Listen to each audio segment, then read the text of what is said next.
All right, the trail Manor's set up, and I'm just gonna kind of walk you through the inside of it, and then at the end, I'll do a little time lapse of us putting it down, and just kind of go through that that process, because it's the same backwards. But once you have it all set up, these guys are your little insulators that you want to put down, and you want to really, this is gonna be tough with one hand, but you really make sure they're all Velcroed down for the best possible insulation. And then when you're done, when you're bringing it back down, these guys seem to get snagged pretty often, so you kind of want to lift them up, make sure they're all lifted up, and tuck this piece back here the best you can, like Velcro that tight like that. Otherwise this gets snagged, and it's kind of a pain in the butt. And we found, hopefully you have accompanying people on your trips, because we found that 2 people, one person on that side and one person on this side, is the best at collapsing it. But all that stuff's for future outside stuff. I'll do a quick little like walk around of your whole place. This is the bathroom setup, and I'll show you a bathroom breakdown once we get to that point. Your shower, this rod actually is down, it hangs up here. Okay, so your shower's there. Your toilet, it actually has a gauge there, which is nice. A lot of them have a gauge up by the door or something. And then your sink, all of this stuff breaks down. And this actually, when I'm breaking it down, I'll show you, this was the hinge piece that was broken. So we just replaced this wood right here completely. And I'll have my detail crew come in and clean this, because there's still some chippings from us doing that. But that was the only bad thing that we saw on this whole inside that we needed to correct. But and then you got your bed back here. This storage down here is through storage, so all your jacks and stuff you can reach from outside underneath, but you can also reach from the inside here. Your drawers, and then this guy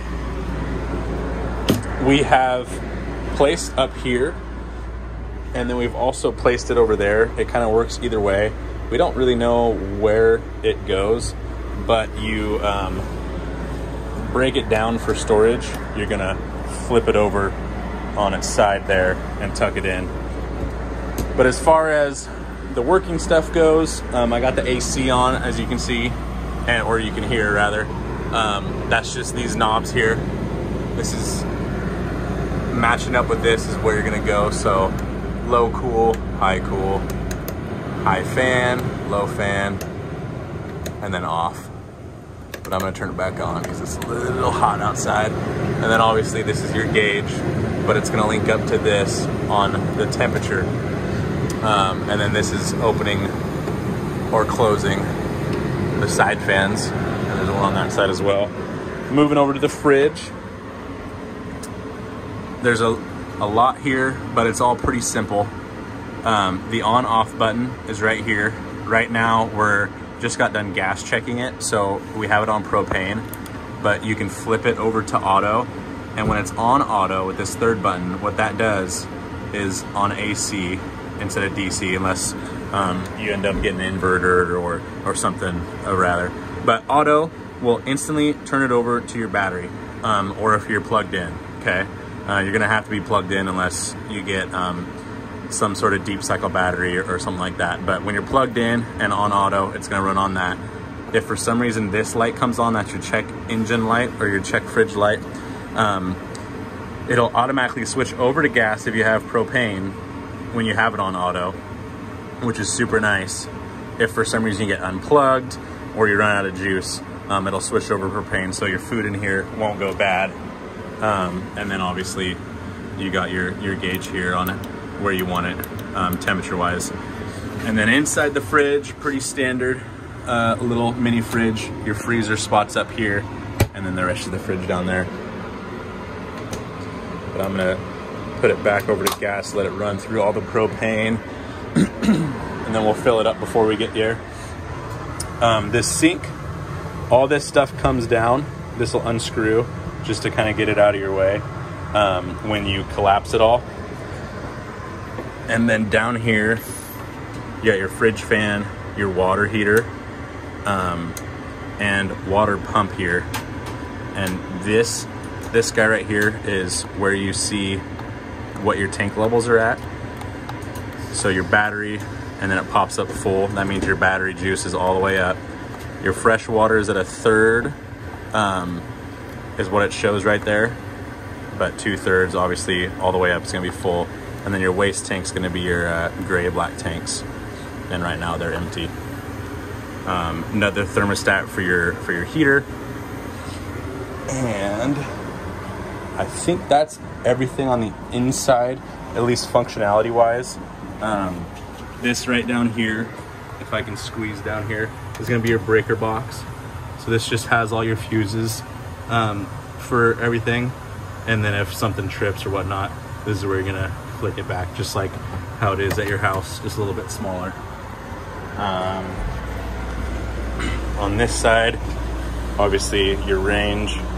I'm not gonna light it in here right now, but your spark right here, this turns on your right, front, and left.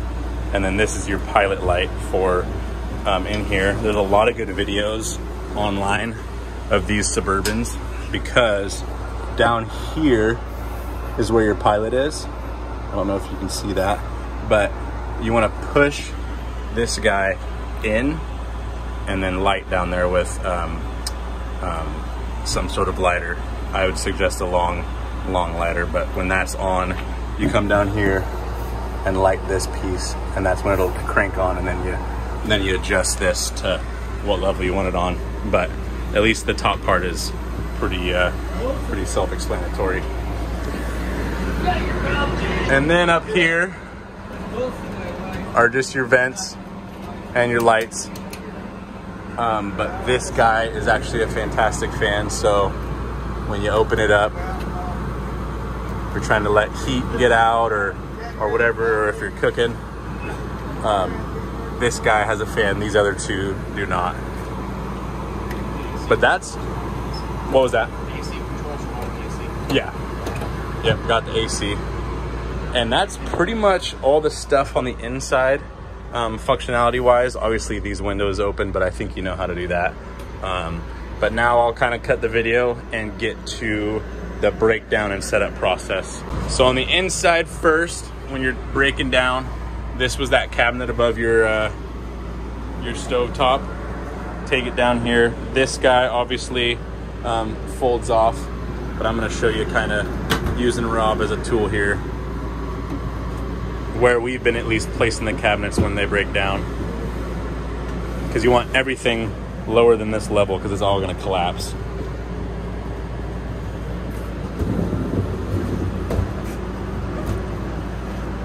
And then obviously setting it up is going to be the opposite of everything we're doing. The bathroom is probably the toughest part. It's not too tough. What you're going to want to do is this left right here. This wall. That. Take it and move freely. Bring it in. Shower curtain open. Oh, your handle in the tub. That folds down. Like that.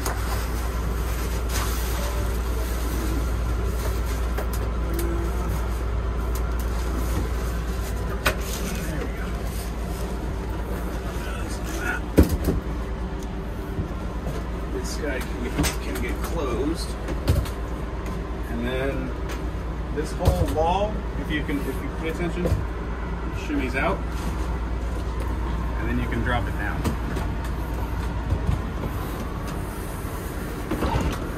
Neato. It's on a hinge right here, and then you can just slide it right back in. And that's that hinge that we fixed. Yep. Well, Rob fixed it. I didn't fix it, and he did a really good job. Okay. So that's everything off the walls. Now we need to do is get this stuff, tuck it up, and then it has the Velcro. Yeah, and make it tight on that Velcro. Kind of shove it in and then tight.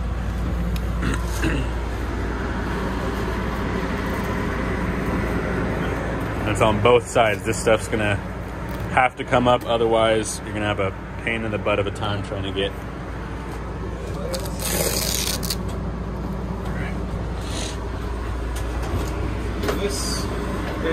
That concludes inside. We just gotta turn off all the lights. Sweet. And I'll meet you outside. To the back, like that. This door gets separated, articulates in.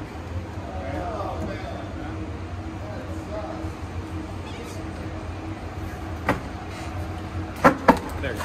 So it has a spot to be locked in right in here. That pin right there. And that goes in like that.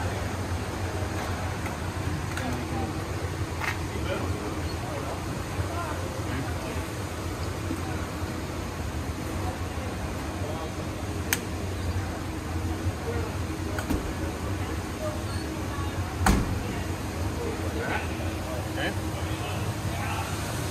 And now, once everything's ready, we have to just take off these ends here, all the way around.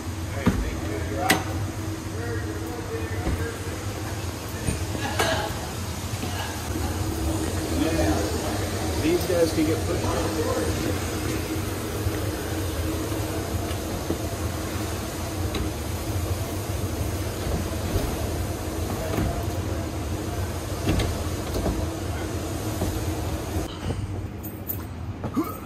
That goes in like that.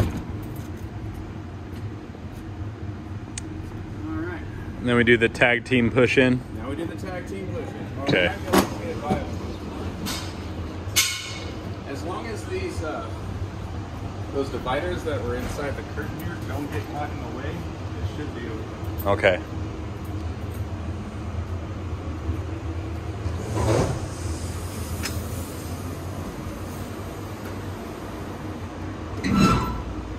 Nice.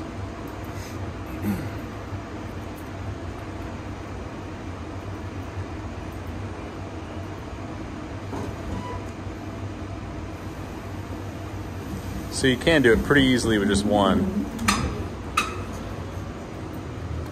Now comes a little bit of a tougher spot. See the foot pedals.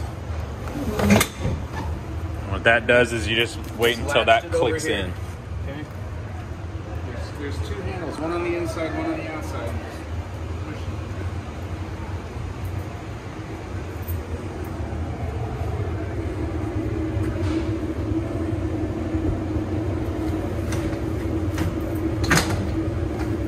Okay. Now it's latched in there. And on the other side, we go around to these guys.